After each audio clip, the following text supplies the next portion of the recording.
नमस्कार मित्रांनो, आज सकाळपासून एक बातमी येते की रणजित सर निंबाळकर यांच्या हत्येचा आणि खुनाचा मुख्य आरोपी, त्याचबरोबर गोळीबार प्रकरणातला मुख्य आरोपी गौतम भैया काकडे याला अटक करण्यात आलेली आहे. आणि मित्रांनो, आपण तसं बघितलं तर अटक करण्यात आलेली आहे ह्याच्यापेक्षा म्हणूया की तो स्वतःहून पोलीस स्टेशनमध्ये येऊन सरेंडर झालेला आहे. आणि मित्रांनो, जर तुम्ही बघितलात तर मागील 2 दिवसांपासून सतत रणजित सरांच्या कुटुंबियांकडून, सर्जा सुंदर फॅन्स क्लबकडून आणि संपूर्ण बैलगाडा क्षेत्रातून प्रचंड मोठ्या प्रमाणात मागणी होत होती की या मुख्य आरोपीला अटक केली गेली पाहिजे आणि अटक करून त्याच्यावर जास्तीत जास्त कलम लावून त्याला जास्तीत जास्त शिक्षा कशी होईल याकडे सर्वांनी लक्ष दिलं पाहिजे. आणि या सर्वांच्या मागणीला यश आलं म्हणूया, आणि आज तो स्वतःहून पोलीस स्टेशनमध्ये सरेंडर झालेला आहे. पण मित्रांनो, आजच तो सरेंडर होण्यामागचं पण एक प्रमुख कारण दिसतंय, आणि याच्यातून गौतम भैया काकडे वाचण्याचा प्रयत्न करतोय की काय, याच्यामध्ये कुठेतरी राजकीय दबाव निर्माण केला जातोय की काय, राजकीय हस्तक्षेप होतोय की काय, असं कुठेतरी आता वाटायला लागलंय. कारण का बघा तुम्ही की रणजित सरांवर गोळ्या झाडल्या गेल्या शुक्रवारी 28 तारखेला, 29 तारखेला रणजित सरांचं निधन झालं. त्याच्यानंतर 30 तारीख काल होती आणि आज सोमवार 1 तारीख आहे. म्हणजे तर तुम्ही बघितलात तर रणजित सरांचं निधन शनिवारी झालं आणि काल रविवार होता. आणि शनिवार, शुक्रवार, शनिवार, रविवार, शुक्रवार रात्री हा प्रकार घडल्यानंतर शनिवार, रविवार हा आरोपी फरार होता आणि आज सोमवारी स्वतःहून सरेंडर झालेला आहे. तर ही ट्रिक जर बघितलात तर ही ट्रिक सराईत गुन्हेगार वापरतात पोलीस स्टेशनच्या अटकेपासून आणि लवकरात लवकर अटकपूर्व जामीन मिळण्यासाठी.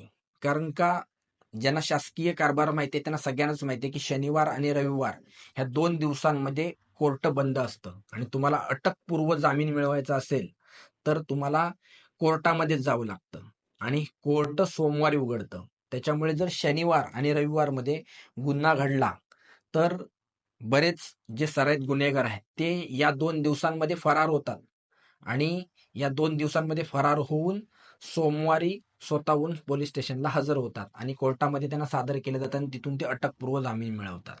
आणि जर शनिवारी किंवा रविवारी त्यांना अटक झाली तर त्यांना सोमवारपर्यंत पोलीस स्टेशनच्या जेलमध्येच राहावं लागतं. त्याच्यामुळे ही अटक होऊ नये त्याच्यासाठी हे जे गुन्हेगार असतात ते शनिवार आणि रविवारी फरार होतात.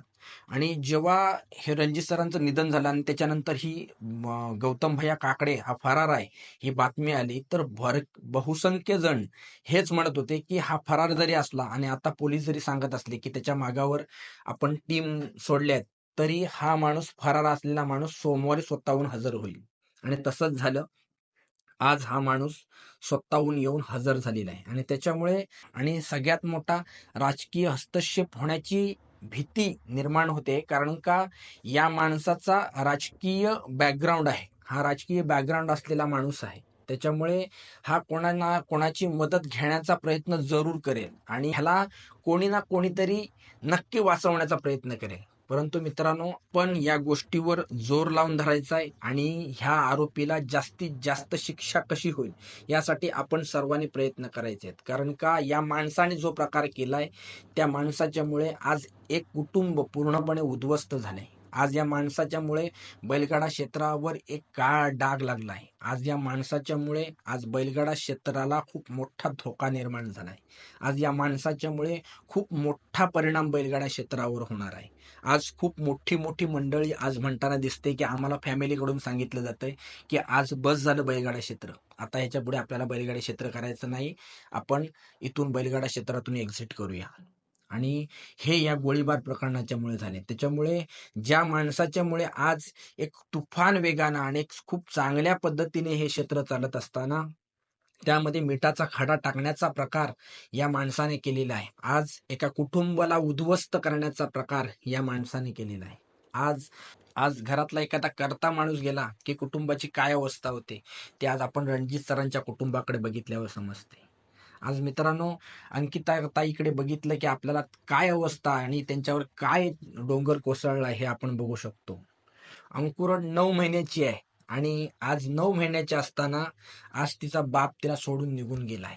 आणि बापाची छाया आपल्या आयुष्यामध्ये किती महत्वाची असते हे ज्यांचा बाप नाही आहे त्यांना जाऊन विचारा. आणि या मुलीचं तर अजून आयुष्य देखील सुरू झालं नाही आणि तेव्हाच त्या मुलीचा बाप आज सोडून गेलाय. त्याच्यामुळे आज त्यांच्या संपूर्ण कुटुंबावर खूप मोठा डोंगर कोसळलेला आहे. आणि याच्यामुळे ही गोष्ट ज्या माणसाच्यामुळे झाली आहे त्या माणसाला कठोरात कठोर शिक्षा म्हणजे जन्मठेप नाही तर फाशीच झाली पाहिजे. जेवढे आरोपी आहेत त्यांना जन्मठेप नाही तर फाशीच झाली पाहिजे. दुसरी कोणती शिक्षा यांना भेटली नाही पाहिजे. एक तर जन्मठेप नाही तर फाशी. त्याच्याशिवाय या खुनांना एवढी मोठी शिक्षा झाल्याशिवाय रणजित सरांच्या आत्म्याला शांती लाभणार नाही. कारण का एका राजा माणसाचा किंवा दिलदार माणसाचा बळी या माणसाने पैशापायी घेतलेला आहे. त्याच्यामुळे शासन या माणसाला कठोरात कठोर शिक्षा करेल अशी आपण आशा करूया. धन्यवाद.